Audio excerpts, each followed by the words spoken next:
15. Overcoming habitual patterns.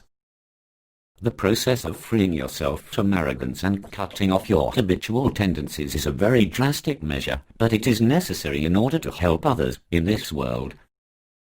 Arrogance comes from lack of gentleness, as we have discussed already. But beyond that, lack of gentleness comes from relying on habitual patterns of behavior. So habitual patterns are also an obstacle to invoking Dharma. By clinging to habitual behavior, we are cutting ourselves off from the warrior's world. Habitual patterns are almost like reflexes. When we are shocked, we panic, and when we are attacked, we become defensive.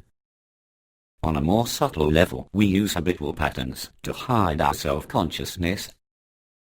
When we feel inadequate, we employ habitual responses to patch up our self-image. We invent excuses to shield our inadequacies from other people. Our standard emotional responses are often reflections of habitual patterns, as a mental fatigue, restlessness, irritation, or something we don't like, and many of our desires. We use our habitual patterns to seal ourselves off and to build ourselves up. The Japanese have an interesting term, toraneko, which literally means tiger cub. It is a pejorative term. When you call someone a toraneko, you mean that he is a paper tiger, someone who appears brave but is actually a coward. That is the description of clinging to habitual patterns. You may make feeble attempts to expose your cowardice. Using eloquent language, you may make a confession, saying, "I know I'm not all that fearless," but even your confession is still an expression of toraneko, a fat tiger cub who is afraid of his own shadow, afraid to jump and play with the other cubs. The Tibetan word for animal is tudro. Tu means hunch and dro means walking. Tudros are four-legged animals who walk hunched over.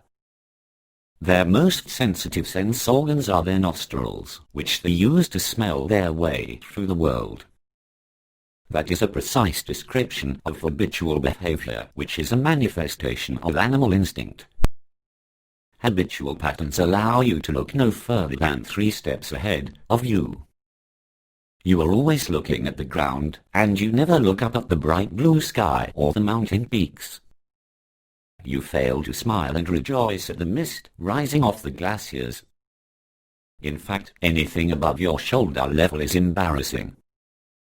No possibility of head and shoulders has ever occurred in that realm.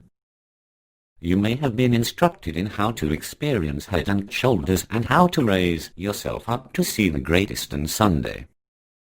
But still, if you don't overcome habitual patterns, you can remain a tudro who hunches over and walks on 4 feet. When you follow your habitual patterns, you never look to the right or to the left, you fail to see the brightness of colors, and you never appreciate the breeze coming in the window. You want to close the window right away because fresh air is a nuisance. When a tudro-type person who is filled with habitual patterns looks at a warrior, he might feel that the warrior has a very tedious existence. How in the name of heaven and earth can the warrior be so upright and awake? A tudro, a 4-legged, hunched, unhead and shouldered person, may feel very sorry for the warrior, because the warrior has to stand on 2 feet and maintain head and shoulders. Quite possibly such a sympathizer might make a gift of a chair to the warrior, thinking that a chair would make the warrior happy. Then, the warrior wouldn't have to maintain his head and shoulders. He could at least slouch once in a while and put his feet on the coffee table. But a warrior never needs to take time off. Trying to relax by slouching or indulging in habitual patterns only produces schizophrenia. You are such a nice boss and such a good, humorous person at the office, but the minute you come home, you forget everything. You turn on your television, you beat your wife, and you send your children to their rooms telling them you need peace and quiet. One wonders what kind of peace and quiet such a person is looking for. It seems, rather, that he is looking for pain and a hellish life. So you can't be a warrior in the office and a tudro at home. The process of freeing yourself from arrogance and cutting off your habitual tendencies is a very drastic measure, but it is necessary in order to help others in this world. You should take pride in yourself and uplift yourself.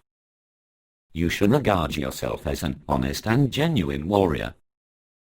The former Secretary General of the United Nations, Yuvant of Burma, exemplified how to be a warrior and help others without arrogance. He was highly educated and thoroughly soaked in the practice of meditation.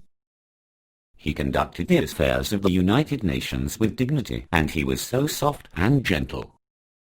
Therefore people felt in awe of him. They felt his power. They admired what he said and the decisions he made. He was one of the great statesmen of this century and a great example of someone who has overcome habitual patterns. Habitual patterns are dangerous and destructive. They prevent you from seeing the Great Eastern Sunday. When habitual patterns constantly operate, you can't raise up your head and shoulders at all. You are down there, looking for this and that. You are more concerned with the flies sitting on your cup than with the great sun that is coming up. You have forgotten about uplifted and open vision and about seeing the Great Eastern Sun directly. You begin to dissolve yourself and involve yourself in a subhuman or even sub-animal realm. You are not willing to take part in an immediate delight. You are not willing to relate with the least edge of pain or even discomfort in order to see the Great Eastern Sunday. When you were very young, 3 years old, you didn't want to escape reality, particularly because you were so interested in how things were done.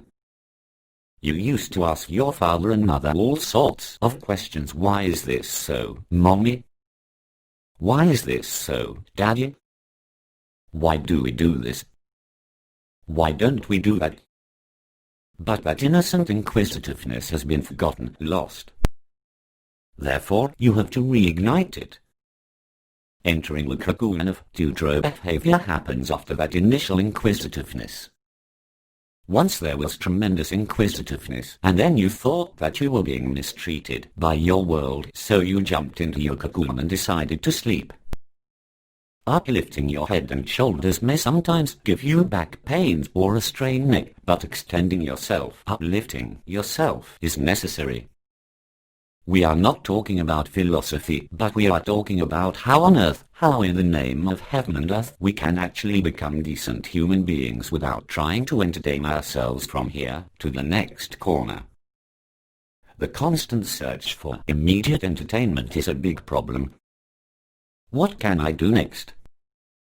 How can I save myself from boredom? I don't want to see that bright world at all. As we sew our fabric with a needle and thread, we think, is there another way that I can make these stitches? Is there any way that I can avoid having to make a straight journey? The journey we are making is demanding, but there is no way of avoiding it. By stopping habitual patterns, we can appreciate the real world on the spot. We can appreciate the bright, beautiful, fantastic world around us. We don't have to feel all that resentful or embarrassed. If we don't negate our habitual patterns, we can never fully appreciate the world.